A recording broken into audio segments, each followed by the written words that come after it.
Good evening. Welcome to Regent University and to our beautiful library. We are honored that you have joined us as we remember victims of the Holocaust and affirm together, never again. This Remembrance Day service is intended to educate and remind us of the tragedy through stories and images of those who were there. We will be hearing about the devastation of the Holocaust from brothers and sisters connected across time and space. Tonight, we stand united before God in prayer and in memory of those who were murdered, those who survived, and those who still suffer. In 2003, Pope John Paul II stated at Yad Vashem, "I fervently pray that our sorrow for the tragedy which the Jewish people suffered in the 20th century will lead to a new relationship between Christians and Jews. Let us build a new future in which there will be no more anti-Jewish feeling among Christians or anti-Christian feeling among Jews, but rather the mutual respect required of those who adore the one Creator and Lord and look to Abraham as our common father in faith." This sort of relationship building and mutual respect is right at home here at Regent University. Our own founder and chancellor, Dr. Pat Robertson, has a deep love for the nation of Israel and the Jewish people. In recognition of this, he received the Defender of Israel Award in 1994, and in 2002, the State of Israel Friendship Award. Dr. Robertson has received numerous other awards, written 18 books, is the founder and chairman of the Christian Broadcasting Network, founder and chancellor of Regent University, and much, much more. Please join me in welcoming Dr. Pat Robertson. Thank you. I'm so happy to see everyone here for this very important occasion. You know, about 10 years ago, I was over in Germany on a vacation, and I drove a car from Vienna to Munich, and then the one thing I wanted to see in Munich was a place called Dachau, and it was not too far up. Germany's a beautiful place, you know, it's very idyllic, lovely farms and little quaint houses, and you have a nice, peaceful feeling of these lovely people.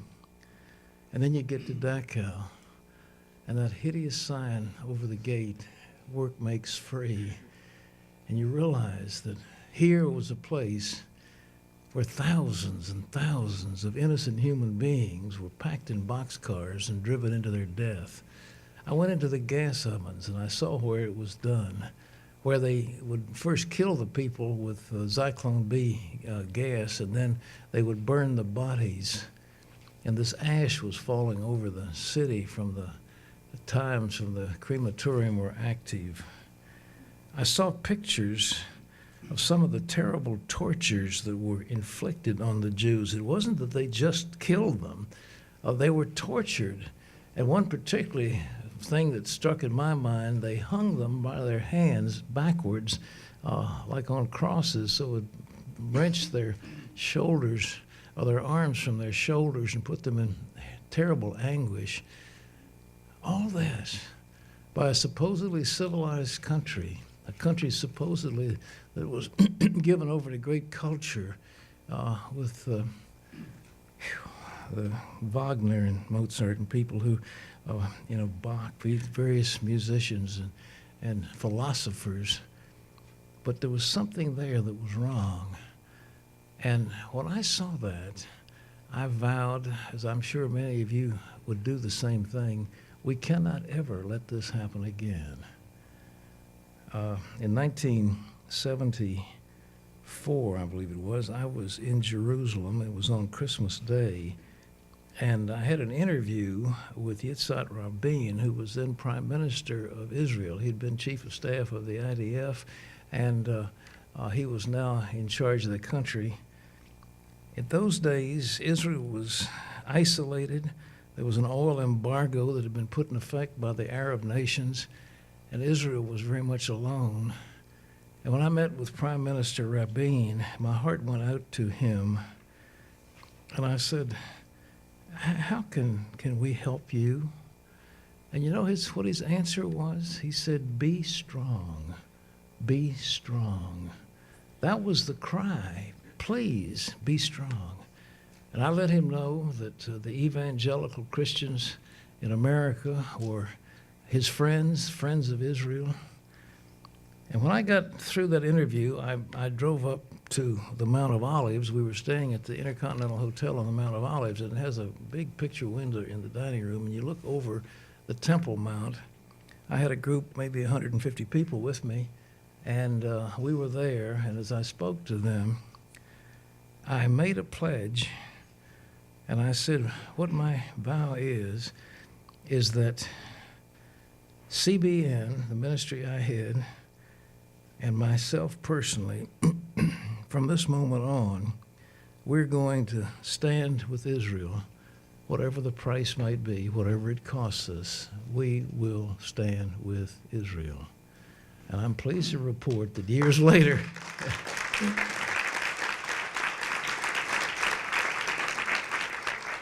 I have kept that pledge. It hasn't always been pleasant, but I've kept it.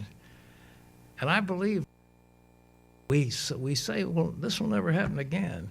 Well, the answer is yes, it will. Yes, it will, unless men and women of goodwill stand together against this hideous blight of anti-Semitism.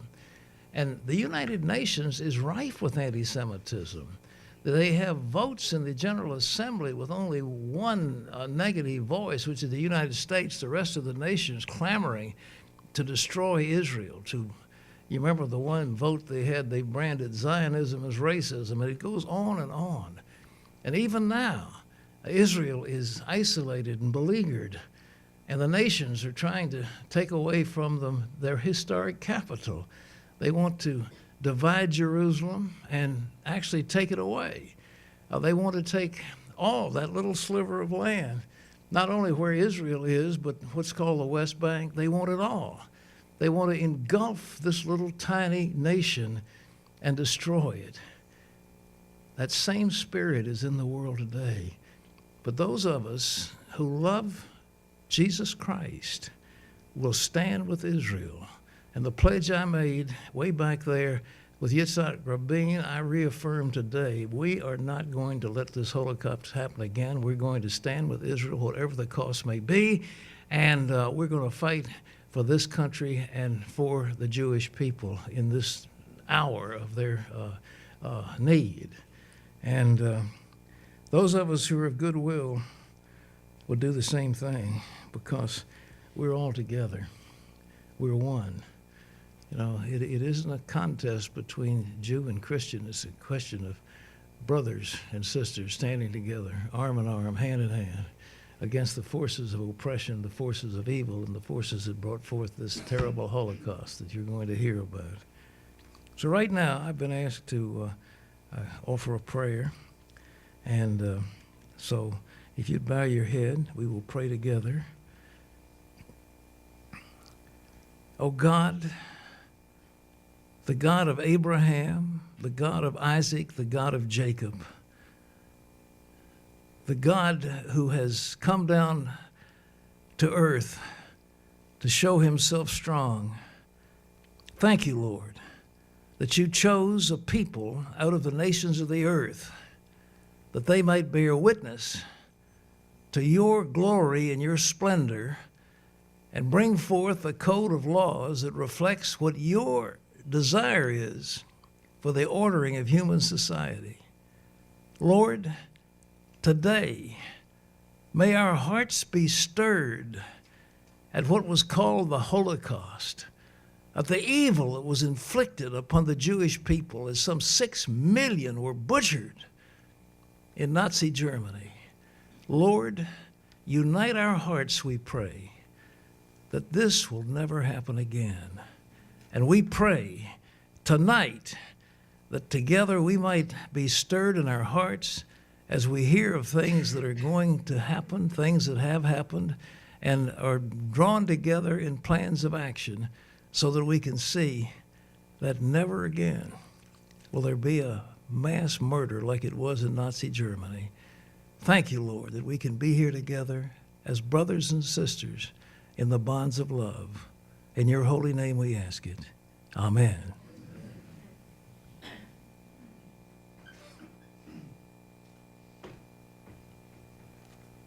Thank you, Dr. Robertson. It's my pleasure to introduce Dr. Rabbi Israel Zoberman, the founding and current rabbi of Beth Shavarim House of Friends Reformed Jewish congregation in Virginia Beach. The son of Polish immigrants, he was born in Israel and has lived in the United States since the 1960s. Rabbi Zoberman celebrated Hanukkah at the White House last December with the Obamas and in 2006 with the Bushes. He also gave the benediction at Governor Bob McDonald's inauguration ceremony last January, reading Psalm 8 in English and Hebrew. Rabbi Zoberman is a friend of Regent University and of this library. He facilitated a library book club discussion last year on famous Israeli author Amos Oz, and will do so again this April. Please join me in welcoming Rabbi Zoberman.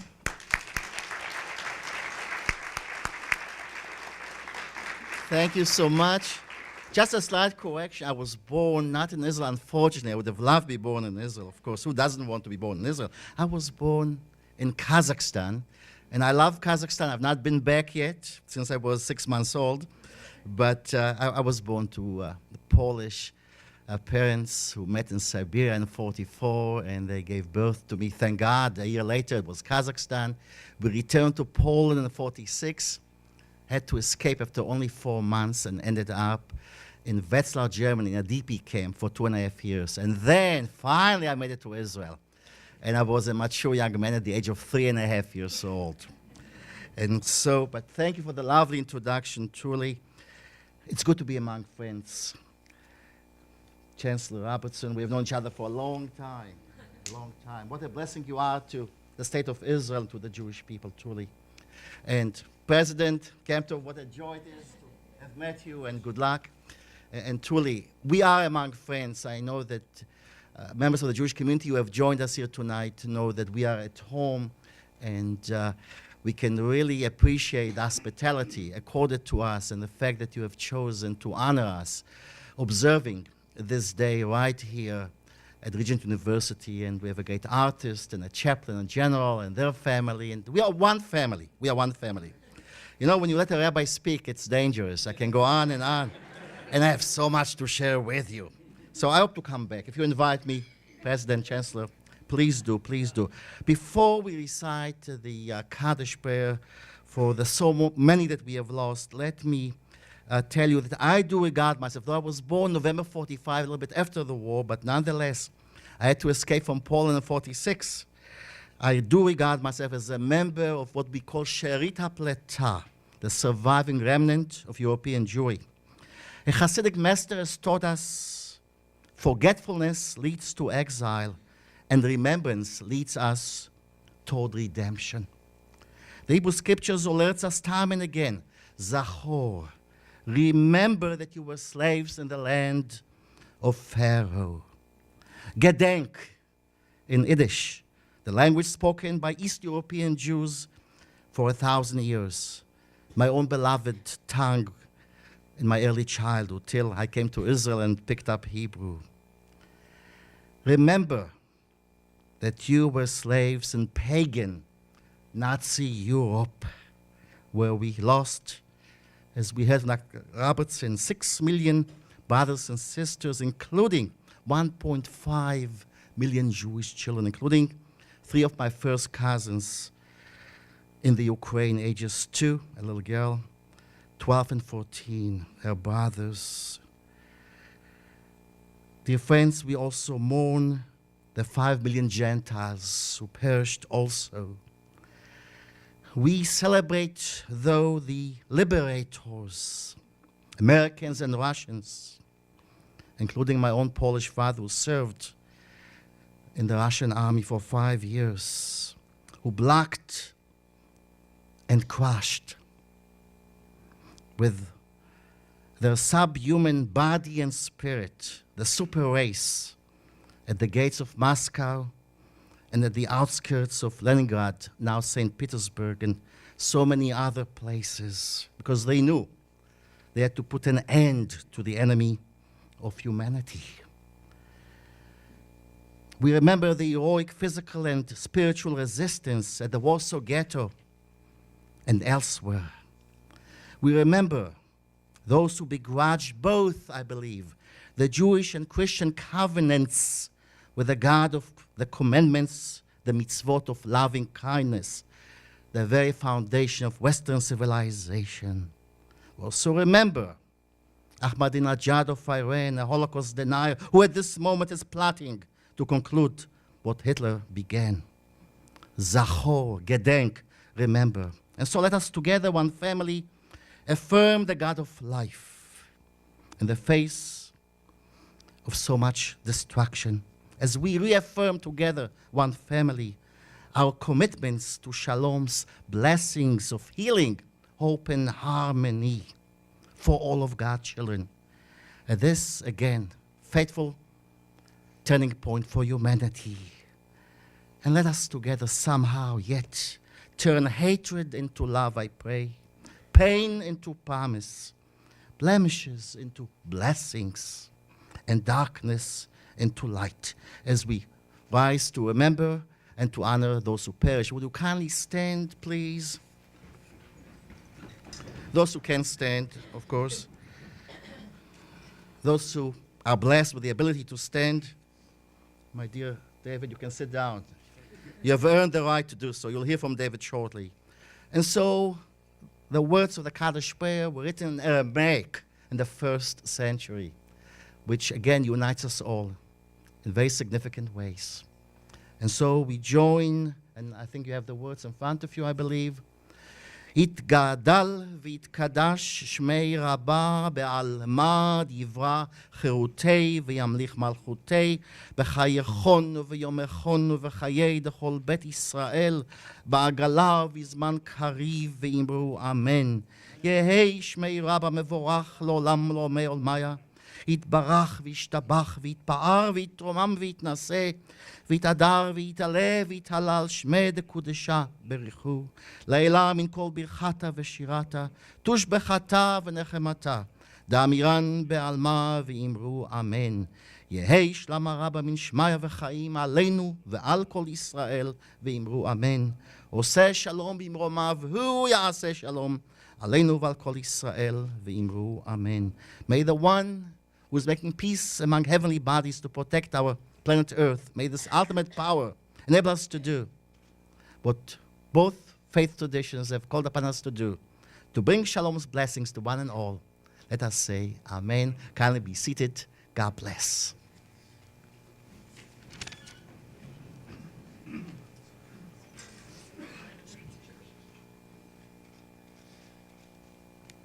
Thank you, Rabbi Zoberman. Thank you, Dr. Robertson. I know Dr. Robertson has another meeting to attend to, but I have to say I'm grateful that as the president of Regent University that I stand in the legacy that has made such a commitment. And I was not born in Israel. I was born in Miami Beach to a Cuban band leader father and an Irish girl singer mother. But you know that the audience for my father was Jewish. And so much so that he said, my son, you know that when your mother and I got married at St. Patrick's Cathedral, that the only Gentile was your mother, myself, and the priest. He said, I had so many Jewish friends, they called me a Juban, not a well, you'll explain it to her, right? So it wouldn't be unusual for their son to choose a Jewish man, Arthur Miller, as the person that he would study most intently as a scholar. And I'll draw your attention to just one of Arthur Miller's plays. You may not know the play, although you'll know the story. It's entitled After the Fall.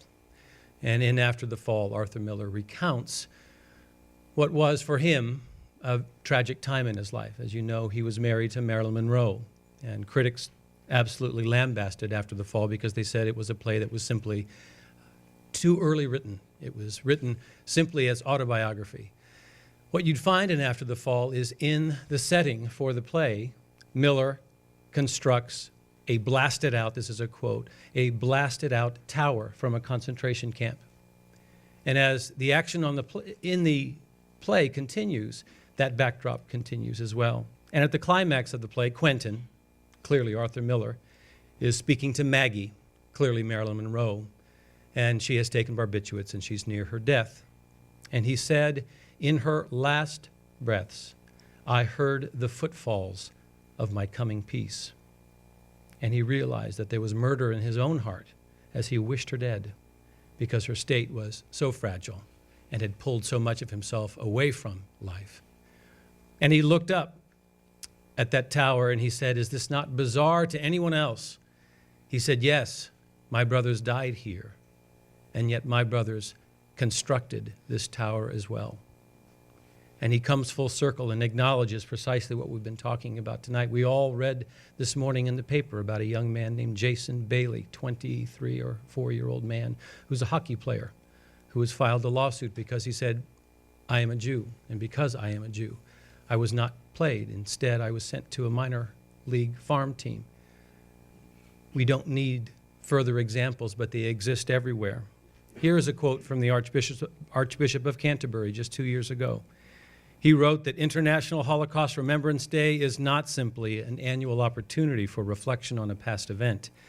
It is a day to recommit in the most practical ways to continue the struggle against the underlying anti-Semitic causes of that event, which remain present and virulent within our communities. It was in 2007 that Elie Wiesel was knighted, but it also was in 2007 that President Ahmadinejad declared that there was no Holocaust. And so we will ever remain vigilant. And I stand in the very tradition that says, never again. And it is a distinct pleasure to introduce to you a gentleman whose parents suffered the ultimate tragedy in that he lost both of them to Auschwitz.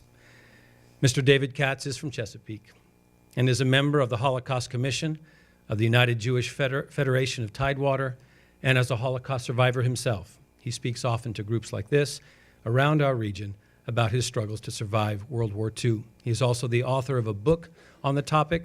He is married to a local artist. He is with him tonight, Mary Ann Katz, whose art appeared in Southeastern Virginia News. Won't you help me welcome Mr. David Katz?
Good evening. Thank you so very much for inviting us tonight. Because of the time constraints, I won't be able to give you my entire story of survival during the Holocaust. But suffice it to say, first of all, the Holocaust describes the destruction of the Jewish community in Europe during World War II. Also, although 6 million Jews were murdered during the Holocaust, those were not the only people that the Nazis exterminated. Even prior to the Holocaust, in the 1930s, about 40,000 Germans were killed because of a mental or physical deformity or some sort of physical attributes that didn't conform to the master race that Hitler wanted to create in Germany. Jehovah's Witnesses were murdered during the Holocaust. 1,900 Catholic priests were murdered during the Holocaust. So Jews were not the only ones. However, the Jews constituted the largest single group of people. In other words, Hitler tried to eliminate an entire race from the face of the earth. So now I'll give you a little rundown of my story during the Holocaust. I was born in Leipzig, Germany in 1930. And as Dr. Robertson mentioned, it's difficult to understand how a race of people like the Germans, who were so cultured and so educated, could be such monsters. I was born in Leipzig, and my grandparents and parents were born in Poland, but my grandparents brought my parents to Germany early on in their lives because they wanted to give them a good education. And my entire family, my father was an orchestra conductor, my mother was a concert pianist. The rest of my family were all professional classical musicians. And Leipzig was well suited to them because of the conservatory that was founded there by Felix Mendelssohn. So we lived in Germany in a large apartment with my grandparents. And in 1933, when Hitler took power in Germany, began the hatred of the German population. Hitler blamed the Jews for all the ills that befell Germany. They had a serious depression. Food was scarce. Unemployment was about 40%.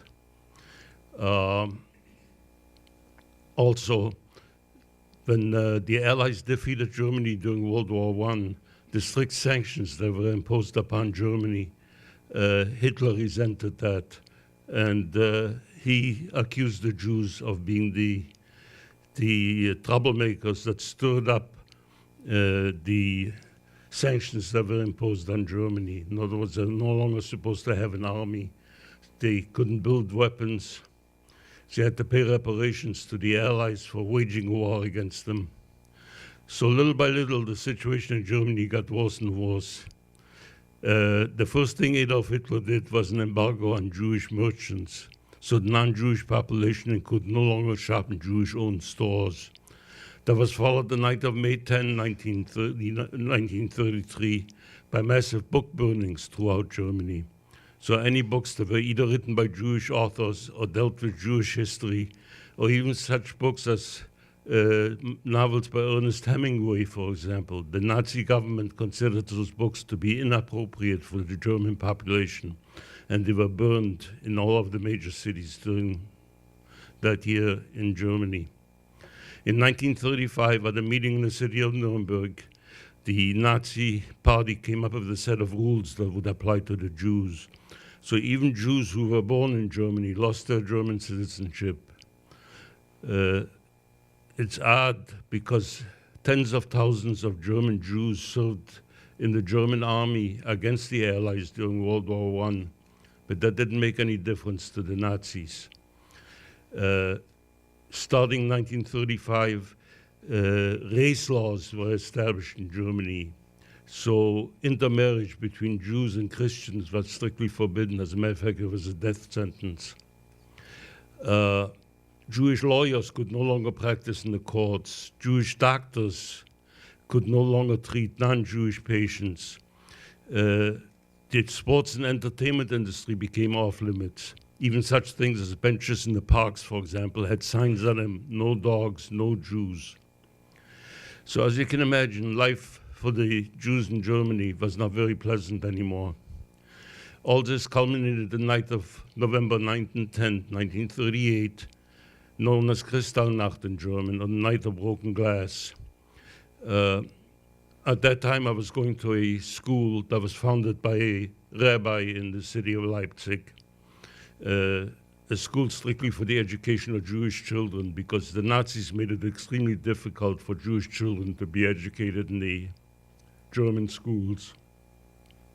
And at about 2 o'clock, or excuse me, I have to go back.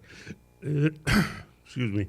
That afternoon, we could hear screaming in the streets. And as we looked out of our second floor window, we could see people being dragged through the streets and being beaten. And of course, we knew those were Jews on the way home from work. That night, some 750 synagogues were burned down in Germany. The next morning, some 33,000 Jewish men were arrested and sent to concentration camps.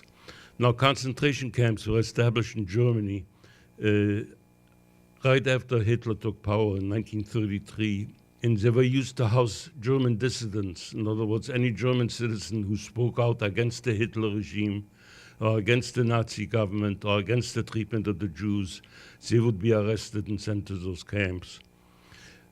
Can you imagine a 6-year-old child, for example, turning in their own parents if they overheard their parents, let's say at dinner, talking against Hitler or against the Nazi government? And the next morning there would be a knock at their door and the parents would be arrested. Now, this was November 1938. It was extremely difficult in those days to get any sort of help from the German population. But my father had a friend, a musician and a Christian, who at the risk of his own life and that of his family gave us shelter in his house. In December of '38, my father fled to Belgium and settled in Brussels. My mother and I remained behind until February 1939, and then we also crossed the border illegally into Belgium, and we were reunited with my father. Now, this lasted for approximately 1 year, until May 10, 1940. I was on my way to school in Brussels, when sirens went off throughout the city, bombs started falling on the city, and as we found out, Germany had attacked Luxembourg, Holland, Belgium, and France that morning. So, Belgium being such a small country, we knew it would only be a matter of days before Germany would occupy all of Belgium. So once more, we had to flee further south to France. So my father crossed the border illegally into France first, and he was immediately arrested by the French military and sent to a labor camp called Gurs in the Pyrenees Mountains. My mother and I, as well as several hundred other people, followed about a week later, and we were crisscrossing the northern part of France from one direction to another for about 11 days because we had to avoid the battle zones between the French and German armies, until we arrived at a village near the English Channel. And as soon as we stepped off the train, we were also arrested. And we were being held in a farm compound. But France was unable to resist very long against the powerful German army, in spite of the Versailles Treaty that supposedly prevented Germany from building up an army and weaponry. Germany had the most powerful army, the most powerful military the world ever saw. So France was not able to resist very long against Germany. And just 30 days after Germany invaded France, on June the 23rd of 1940, France surrendered to Germany. And a general, or as he was called, a marshal in the French army by the name of Philippe Pétain, made a deal with Hitler that Germany would occupy the northern part and he would occupy the southern part of France. And he established a government in the city of Vichy. Unfortunately, that government was a collaborationist government, and they did Germany's bidding. The militia in the Vichy government, for example, started mistreating the Jews in France even before orders came from Germany or from Hitler to do so. But as soon as France surrendered to Germany, the women and children who were being held in that farm were sent to a camp in the southern part of France. And it was a camp strictly for women and children. Barrack, row upon row of barracks, barbed wire surrounding the camp. Food was almost non-existent, nothing in the way of medication, so dysentery became rampant throughout the camp.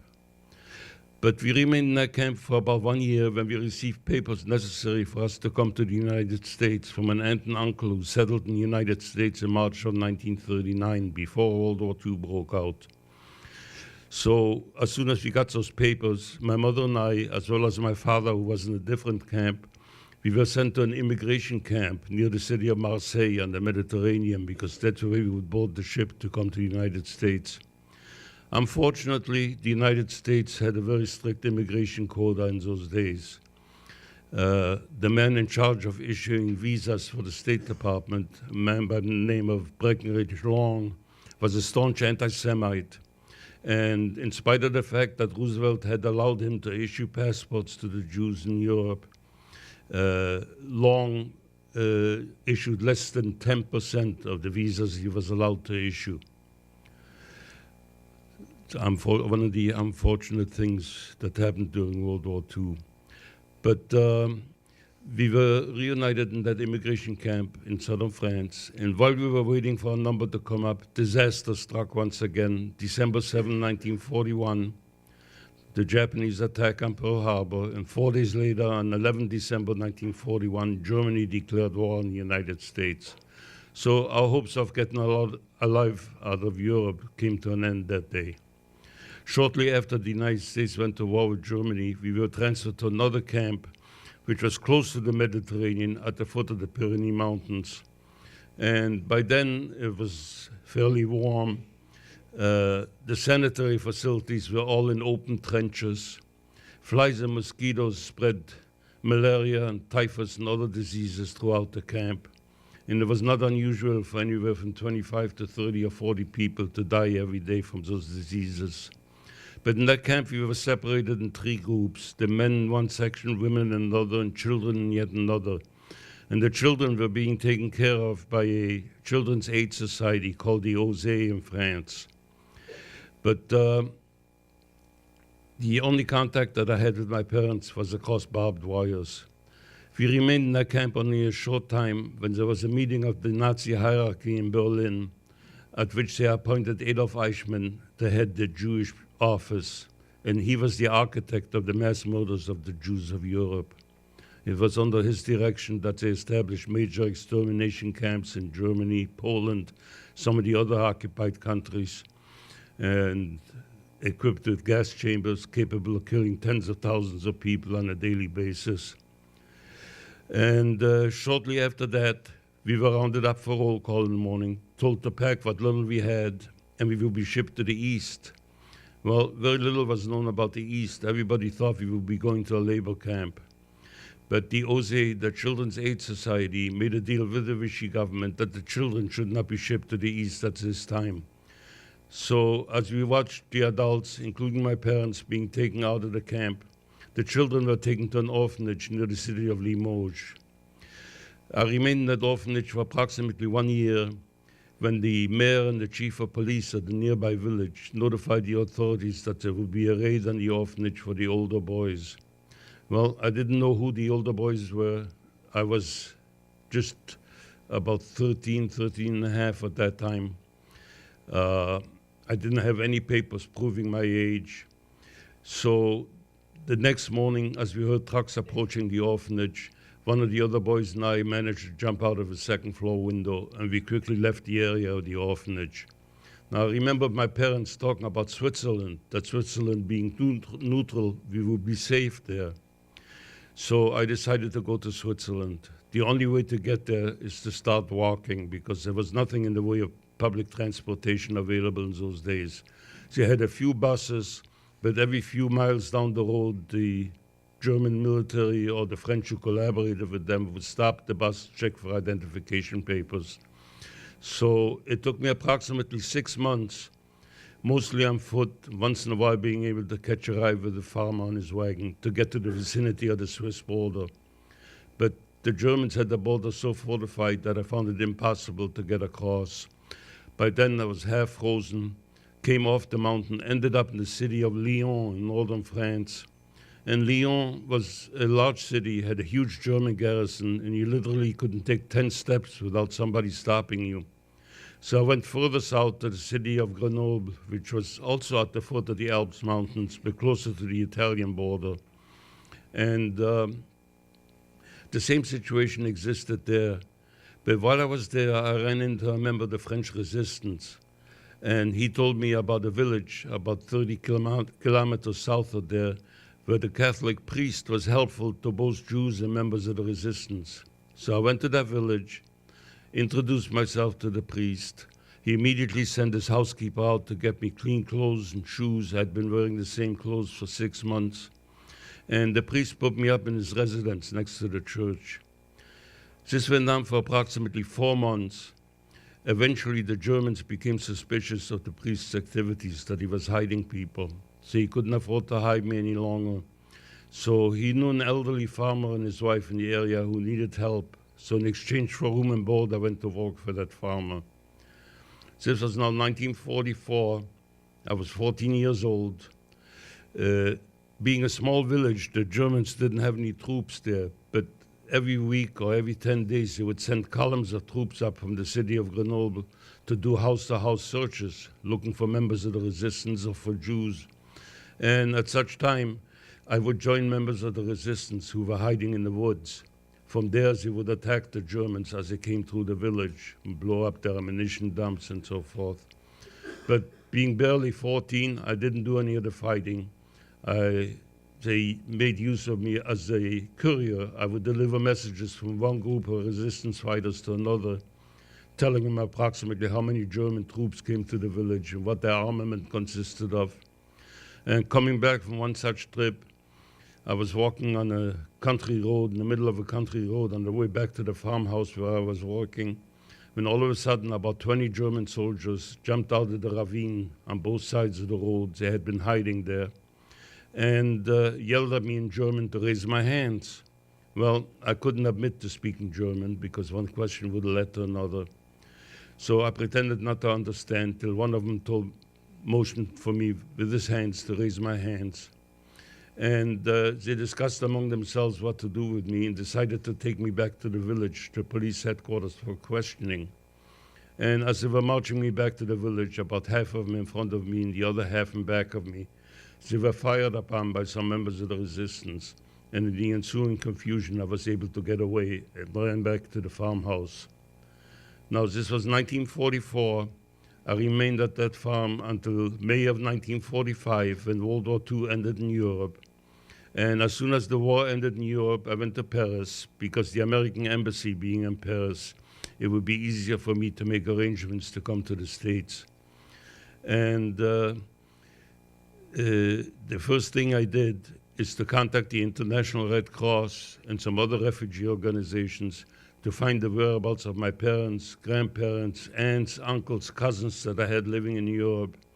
And after 2 or 3 weeks, they notified me that in August of 1942, when we were separated in their camp in southern France, my parents were shipped to Auschwitz and they were killed in the gas chambers there immediately upon arrival.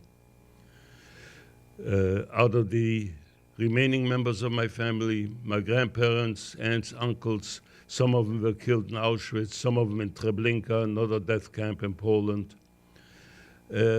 Out of about 40 members of my close family who lived in various countries in Europe during the Holocaust, only about a handful of us managed to survive. Now, I remained in France from 1945 until 1946, at which time I was able to come to the United States and join the aunt and uncle who had sent us those papers originally. I was an only child, but they had 5 children. They took me in as number 6. So now I have 5 brothers and sisters that I never had. And except for 2 years that I served in the American military during the Korean War, I've been living here ever since. So this, in short, is my story of survival during the Holocaust. Because of time constraints, I had to leave out some things that are important, but that I didn't have time. Now, if there's time, I'll be glad to answer some of your questions, but I'll ask one question or a couple of questions myself. I'm often asked, do you have guilt feelings about surviving when 6 million didn't? And to be truthful, I don't. I attribute my survival, first of all, to a little bit of luck, being in the right place at the right time, having the help of some righteous Gentiles who did the right thing and saved Jewish lives. And I believe that God wanted some of us to survive to be able to tell the story. Now, the other thing, question that I get a lot of times is, have you been back to Germany? Well, I served for 2 years in the American military in the Korean War, but because I speak foreign languages, I was sent to Germany to be in the intelligence service. And at that time, I spoke to literally thousands of Germans, told them that I was an American Jew that they threw out of their country in 1938. And I told them about what happened with my family. And they almost rehearsed their speech at that time because they all said, oh, we never did anything to hurt the Jews. We loved the Jewish people. Well, that's a lie. They also all claimed that they didn't know what was going on in the concentration camps. If you ever burned your finger on a stove and you smelled the burning flesh, can you imagine what burning tens of thousands of bodies on a daily basis, what that would do to the odor in the town? And people who lived right outside of the gates claimed that they didn't know what happened. Now, I went back to Germany in 2004. My wife and I, as well as my adoptive siblings and their spouses, we were invited by the mayor of Leipzig to be a guest of the city for an entire week. And what a difference it is. I spoke in a German high school, gave them a speech that I gave today, except I gave it in German. Was very well received. The people in Germany treated us like royalty. I have to admit, it was a pleasure going back to a country that had such bad memories for me. Now, if you have any questions, I'll be glad to answer. Thank you.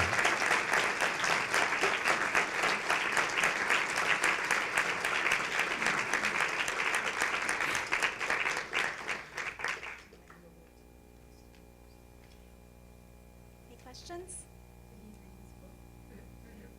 The question was, did you bring your book? Did I bring my book? No, I didn't. I don't know if somebody from the commission did or not, but And what's the? The book is called A Lost Youth. yes. And if you talk to Sarah afterwards, she can contact me and I can get you. Yes, yes. If you don't have time to ask a question now, Mr. Katz will be at the reception, and we invite you to speak with him personally there. Thank you very much. Thank you.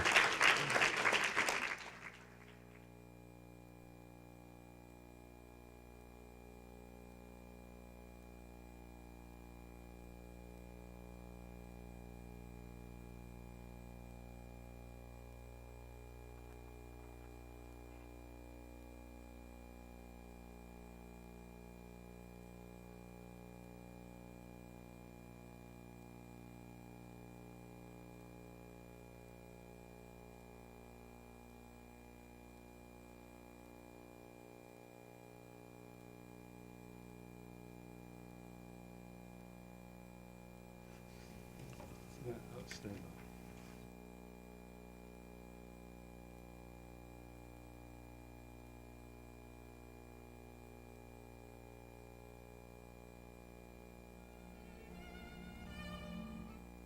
Member of the Holocaust Commission of the United Jewish Federation of Tidewater. The main purpose of the Holocaust Commission, we're trying to get, oh, good, okay. That's the best seat in the house. The main purpose of the Holocaust Commission is education. However, our goal is not only to educate about the Holocaust, but also encourage you to think about the consequences of hatred, prejudice, and indifference, perhaps the greatest threat to our civilization. The Holocaust Commission makes an effort to teach the lessons of the Holocaust in various ways. We provide books and videos to school libraries and naval facilities. We sponsor the annual Elie Wiesel Writing and Visual Arts Competition for students, grades 6 through 12, throughout the area. We recognize and reward teachers who do an outstanding job teaching about the Holocaust.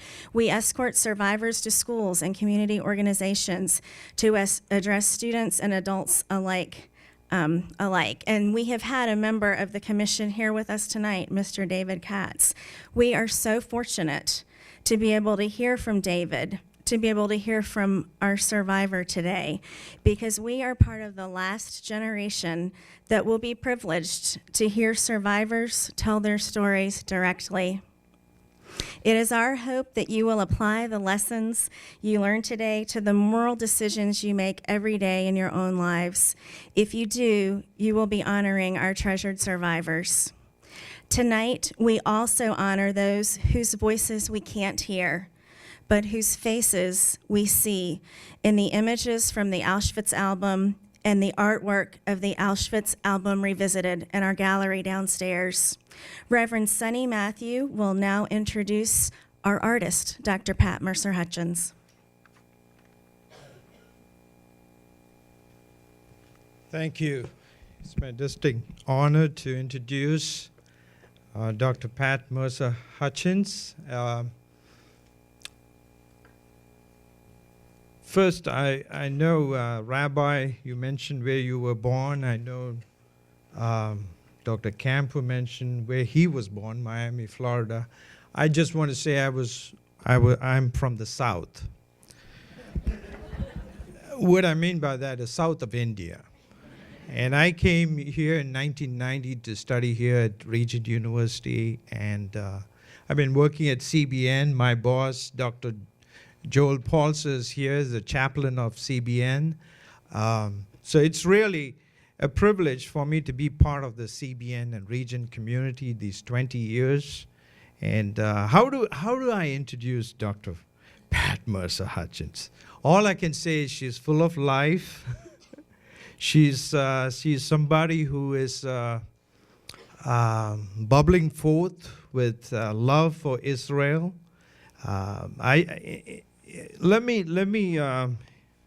just introduce her more in words of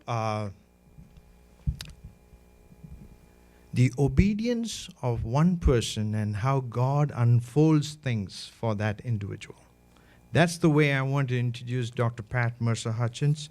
But if you want to know what she has done, what her accomplishments, all you got to do is just Google Pat Mercer Hutchins. You have a lot of information there. But let me quickly, for those who haven't gone to the website, Regent website, let me just quickly say she, from a tender age of 10, had a desire for art. And she has been doing professional artwork for over 50 years. She has, I'm sorry, no, you look 50. She has a bachelor's from Wheaton College in art and a master's from Institute of Chicago, Pasadena City College, and Corcoran College of Art in Washington, D.C., Western University in Louisiana in art, and she also has a PhD in Hebrew. She's one person I know personally who has a personal devotions in biblical Hebrew. And talking with her, she would even mention about different names and the meaning, and it's so interesting to really get to know her personally. Let me quickly mention of how this all came about. She was actually doing a project on Virginia history 15 months ago, and she was impressed by God to stop that, not stop actually, to put that on hold and work on this Auschwitz painting. And she had 12 paintings finished, and she was praying and saying, God, what should I do with this? Being a professional artist, she has so many opportunities. There were people waiting to exhibit her art all over the U.S., but instead she wanted to wait on God and see what he would do with it. And she came to Virginia Beach, and that's when she happened to meet someone, a Regent University student, and this student emailed me and said, Dad, you gotta meet this couple. I met an awesome pastor and his wife. And so that began the relationship. I emailed her, and we went back and forth. Since I work at CBN, Joel knows, in chapel, every Monday there's a chapel at CBN. And I happened to be there at the chapel, and that day, Gordon Robertson mentioned the Holocaust in chapel. And this is, I've heard Gordon many times, but this is the first time he mentioned that. So here I'm talking to Pat Mercer Hutchins, and she has these paintings, and Gordon mentioning the Holocaust. I felt strongly impressed. There's some connection here. So I, as a doctoral student, research is what you do. I just researched, and I come to find out about the International Holocaust Remembrance Day, or January 27th. So I just suggested to Pat Mercer Hutchins if we could have something happening on that week here at Regent. She said, wonderful. And then I approached Dr. Campo, and and his heart was, Mr. Matthew, thank you for your obedience. It's not my obedience, it's actually Dr. Pat Mercer Hutchins' obedience in waiting exactly where she will have to exhibit these paintings. And so let me just say that in conclusion, that her work is very significant. When you watch the different paintings downstairs, there's one particular painting which really stood out for me, is Sophia's Choice, where you mentioned that it reminded you of your older brother. And this is a picture of an older brother and a little sister not knowing what will happen. And she said, I have tears in my eyes painting this. It was very moving. And it just amazing what these exhibits will do. As you watch, it'll stir our hearts. Interestingly, the Auschwitz was a place of death in 1945. And 3 years later, in 1948, was the resurrection of the state of Israel. That reminds me of someone else who said, in 3 days, I will rise again. And in the spirit of a Christian pastor, Dietrich Bonhoeffer, who one among the few who stood against the tyranny of Hitler and was killed for that, that same spirit of that German Christian pastor, Dietrich Bonhoeffer, rests on Pat Mercer Hutchins. Her love for Israel is so strong, and we need people like her who will stand and love Israel and will not be bullied by anybody, will stand up in the face of any form of tyranny. And that same spirit rests on Regent University.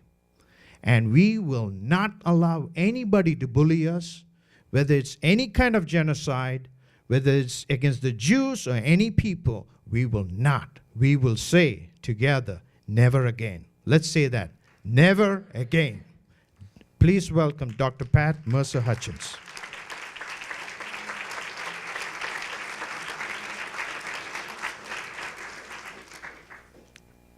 Everyone is saying where they're from. I'm from Winfield, Louisiana, the real South.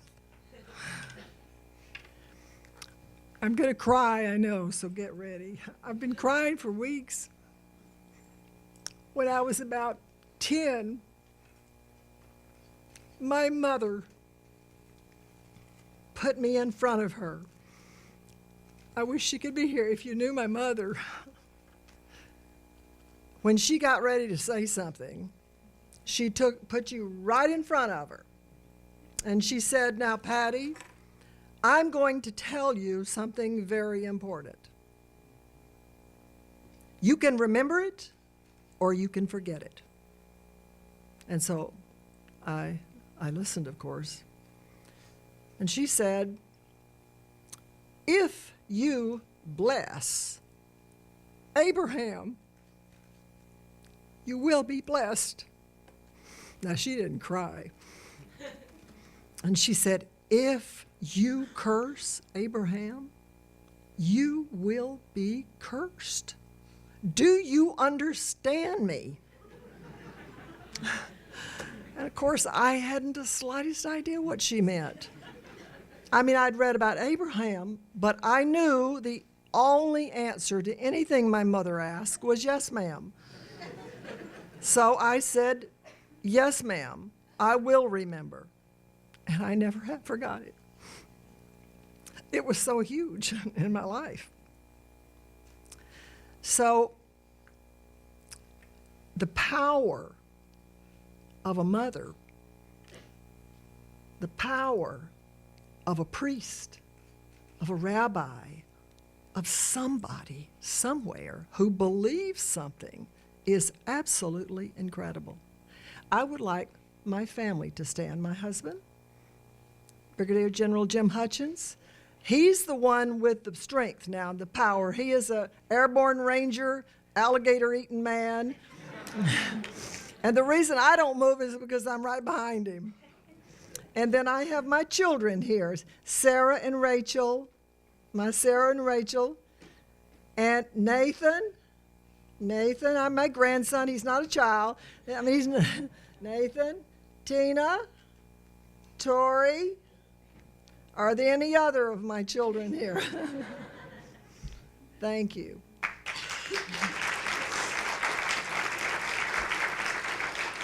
I say that because this is the next generation. We're getting older. Sir, we're getting older, aren't we?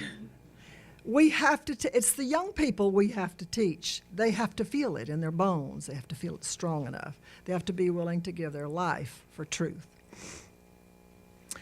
Well, so I grew up in a town. I never heard a negative word about a Jew in my whole life. I couldn't imagine it. I knew Abraham and Isaac and Jacob and Moses, and I mean, they were mine. I knew the books of the Bible backwards. That was just the way we did it down in the Baptist world.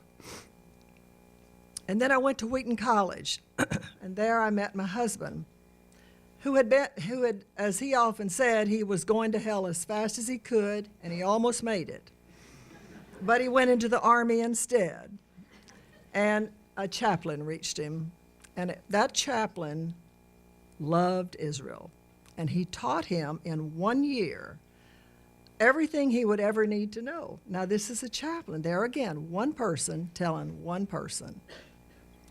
And so we went to seminary. We went to a seminary that had a high view of the Jewish people. Then we went in the Army, and we went various places. We went to Israel twice. He served in a denomination, which I won't mention, but thought that he was very strange for his great love for the Jewish people. It's not one of their best-known qualities. He was an aberration in that particular denomination, but everybody knew what he thought. But it was after that, after all these years of ministry in various places, that Jim became a part and eventually the president of the Jerusalem Connection, which basically, I wrote it down here so I would get it right, is to inform, educate, and activate support for Israel and the Jewish people. So that's what our last years have been spent doing. And by the way, is Michael Little here? He is on Jim's board. So we had a connection already with Regent University. When I first saw the Auschwitz album, everybody sends us things, whatever, if it has anything vaguely to do with Jews or Israel or anything, we always get it sent to us by email. So someone sent him right away, a year and a half or so ago, a copy on the internet of the Auschwitz album. And of course he sent it to me, since it was art, pictures. And so I started to look at these pictures. All you have to do is go online and pull up the Auschwitz album. And because there were so many women and children, I am particularly interested and touched by women and children. What did any of those women and children ever do? That's the way it is, basically, is it throughout the history of world wars and everything. But I saw those women and children, and I was overwhelmed with, what if it had been me and one of my children, or all of my children, or my grandchildren? And I tried to think how I would have felt, because that's what I think about. I think about how people feel, and I paint, and I try to express things. And I was overwhelmed with the idea of the sorrow a mother would feel if she knew that no one would ever even know that she and her babies were burned to death, or when they were being suffocated as they hugged each other and died. Wouldn't you think, God, will anybody ever know this? We're like vermin that are squished out. And it occurred to me. And then Ahmadinejad has the gall to say there was no Holocaust, and others just foolish, stupid statements. And I thought, I have to paint these people, but I can't just paint them like the whole thing. It's like if a plane goes down and 250 people perish, you go, well, that's terrible. But you don't, it doesn't last long, does it? But if somebody said, there was a woman on there who had tried for 20 years to get pregnant, she finally had a baby, and this baby was 6 months old, and she was taking it to meet the grandparents who had never had a grandchild, and tell the whole story. And you know that happened, then you feel it. You feel it. You can feel it about something you might feel. Or some person was going to marry and their loved one was killed en route there. You know, you can understand that. So I thought, that's what I want to do. I want to go in, I want to zoom in on there's 100 people in a field that says not fit for work, which meant within 1 hour you get gassed and burned. That's what not fit meant. And if you zoom in, the first one I did was a sweet little woman looking off to the side with terror in her eyes. And her baby is looking you, the viewer, right in the eye. And I called it the slaughter of the innocents. So I had actually been painting, as Sonny said, for some time, Northern Virginia paintings, and I had about 70, and I'd had some exhibits. And I felt in my heart, I don't hear from God very often. I have never heard an outside sound. But what I hear is much stronger.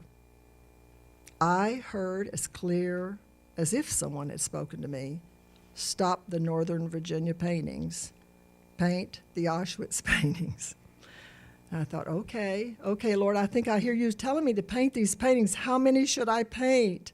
And I didn't hear anything, but being mathematically kind of interested, I thought 12 for the 12 tribes of Israel. Well, I did 12. Oh, and then I did ask, I said, I prayed for a few days, God, what would I do with them? What am I going to do with 12 paintings of Auschwitz? And I got another serious impression on my spirit. You just paint. I'll take care of all of that. And I thought, okay, I can do that. So I started to paint.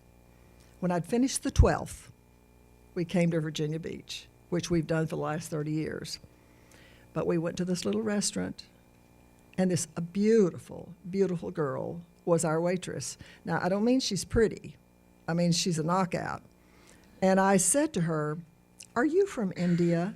She said, yes. I said, why are all the beautiful girls from India? She said, oh, thank you. But really, she was Sonny's daughter, Hannah. Grace, didn't that strike you? And so we got to talking, and she said she went to Regent. We thought that was wonderful, and then Jim got in on it, and before she left, Jim said, "Oh, could I pray for you?" And she said, "Oh, yes." And so we prayed for her, and I thought, we've taken so much of her time, I need to give her a big tip. I only had $50. I didn't have any little, and I thought, okay, Lord, that's all I've got. So I gave her $50, and we probably 3 or 4 might have been. She said, "Oh, this is too much." I said, no, it's not enough. It's not enough. I'm sorry I don't have more, but this is what I've got. And she goes and tells Daddy, and Daddy calls me. Now, you know, if I had not, I felt strongly to give her the $50. Have you ever felt strongly to give somebody something? I've done that on the street sometime when I see some poor woman. I think, I get it and I go, "There's a 20 and there's a 1." And the Lord says, "You know which one, don't you?" But I gave her the 50, and I obeyed, in other words. I obeyed. And do you see what God will do with one thing? And then she could have not told her daddy. He didn't have to call me. You know, Dr. Campo didn't have to say yes, because there are people who would say no. So I tell you that to think simple things, simple little words of obedience. God is willing to work with you if you are willing to obey anything. Well, you might ask, and so as a mother, that was my main reason that I wanted to really get involved with it. And as I painted them, I tell you, when you go down and you read, I tried to write what I was thinking on each one of these paintings. There's a little plaque. You get to know people when you paint. You get to know them, you get to feel them. And, you know, it was one woman, you know, her little face, so I gave her a little facelift over there. Another woman, she was a little overweight, and so I made her thinner. And I thought, you know, if I wanted my portrait painted, I wouldn't you want that? Believe me, I've painted a lot of portraits, and I've done that, and people have asked me to. So, but I felt like I wanted these people to be loved and to be seen as beautiful, not just people who were slaughtered, but beautiful people. And as I went through that, I began to dream about them. I would dream that I would find one of these children, and it was dead, and I would give it mouth-to-mouth resuscitation. I would try so hard, and I would be struggling over and over to try to bring it back to life. And this happened, and finally I told Jim, I said, "Jim, I'm having these dreams. I won't even call them nightmares because they're beautiful dreams." But I said, he said, "Well, that's what you're doing. You're bringing them back to life." And I thought, that's true. That's true. And so now I feel I have to do them all, because I was just going to do 12. I've done 28 now, and that's as many as I could do before this. But, you know, I don't want to miss anybody. I don't want to miss somebody's child. How would you like it if they painted everybody else's baby and they missed yours? Wouldn't you feel that? Well, that's the way I feel about these paintings. I don't want to miss anybody. I want to memorialize them all. Someone asked me what I'm going to do with these paintings. I don't know. I'm going to wait and listen to what God tells me to do. We are going to Poland. Ronnie Wexler, who's going to chant beautifully here for in a moment, called the week after we got back from talking to Hannah, Matthew. He called the next week and asked my husband to co-lead a tour to Poland. And he mentioned that we would go to Auschwitz. And we just shivered. And he wrote the chief rabbi, and they said, "Bring the paintings." So wouldn't that, you see, I wouldn't have even thought of that. I certainly didn't think that they would ask me. And so Ronnie has a wonderful thing where he wants to have reconciliation between Christians and Jews, and we want that. That's what we're committed to. So the reason that we are so happy about being at Regent is because we know that Regent has leaders who are friends of the Jewish people. And we don't want to be somewhere. I don't want to take my pictures and these ladies' babies somewhere where somebody doesn't want them. So you pray with us, as we'll see what God does with them. But I pray that they will bless you. And I pray that you will see their little souls and their little hearts.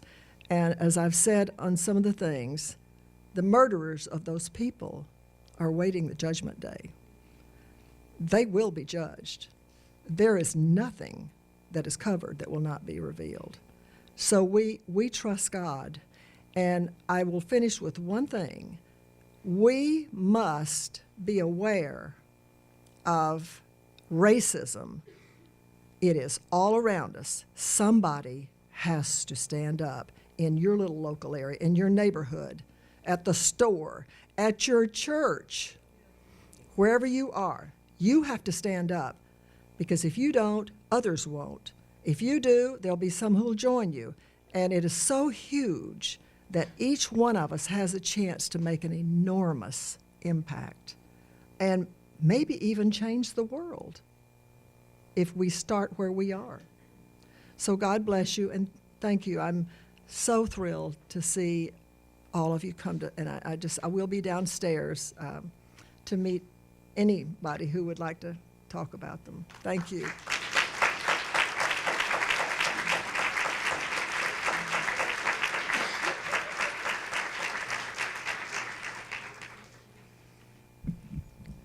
שלום.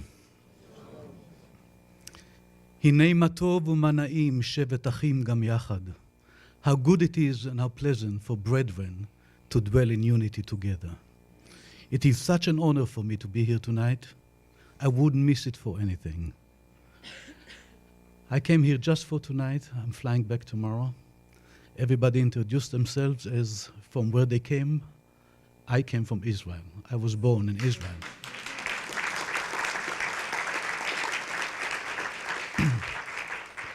על חומותייך ירושלים הפקדתי שומרים. On your walls, O Jerusalem, I placed watchmen. My friends, this is the wall, and you are the watchmen. And if we allow the enemy to take the foundation from that wall will crumble, and there would be no need for watchmen over Jerusalem. So for the sake of Jerusalem, for the sake of Israel, for our sake, wherever we are, we have to bring that unity and harmony, to reconcile between Jew and Gentile, and to bring that momentum back to where America lost it. And I think we need to bring it back quicker than later. So I'm here today to recite El Maleh Rachamim. El Maleh Rachamim is the traditional prayer over the departed, over our parents, over our soldiers, comrades, and of course over the 6 million people who perished in Poland and everywhere else in Europe. I want to just say one word. As a young officer in the Israeli army in 1967, just before the war broke out, and we were such a small country, and there were only 2 million people living there, and there were some 600 million Arabs ganging and about to destroy Israel. And I was young, I was only 19 years old, and I said to myself, am I afraid to die? I'm not sure what the answer was, but what really bothered me more than anything else is that if I did die, there was no friend in the world that would cry over me. And later on, and I cried when you spoke, later on when I realized that the righteous of the world are not just a bunch of trees in Yad Vashem in Jerusalem, but they are living souls among the Gentiles of the world, I started to feel different about everything. I became a scholar, I write books, but this little thing, listening to you, Jim, I've known you for a number of years. Every time I see him, it's like I'm seeing a friend that not only I found, but is there to reinstate what I believe, not only in Israel, but in God. So I will recite El Maleh Rachamim for the 6 million who perished in Europe.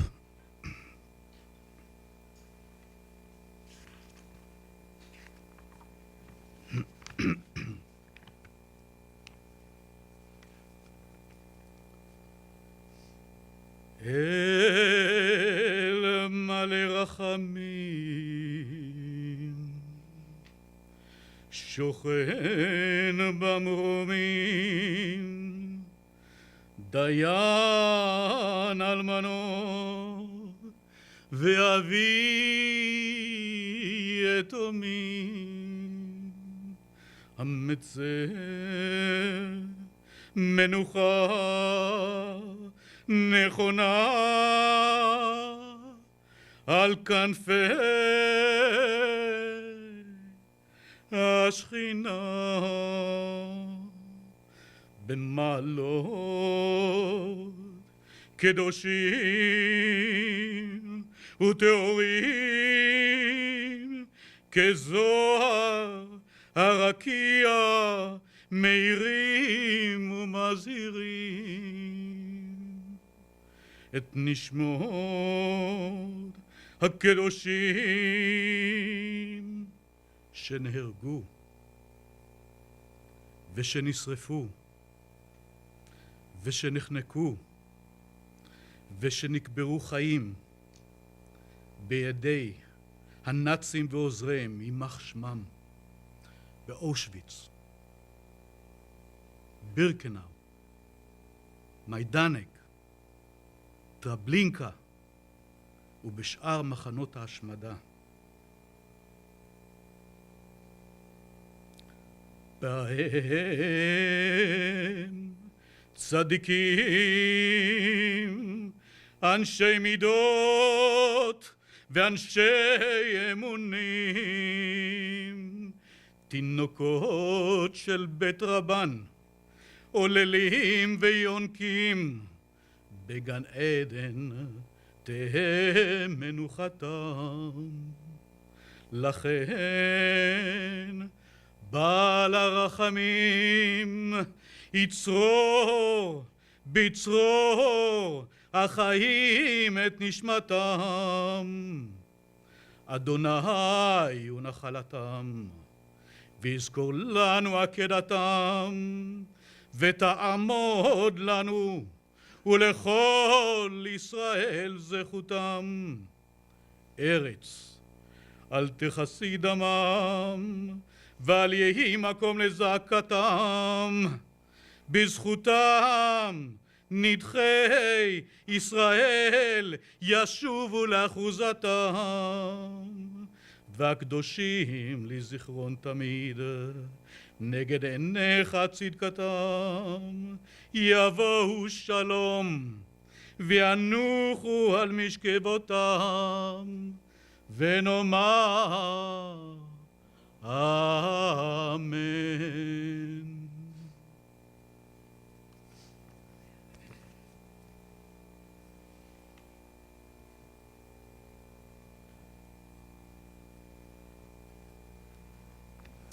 Amen.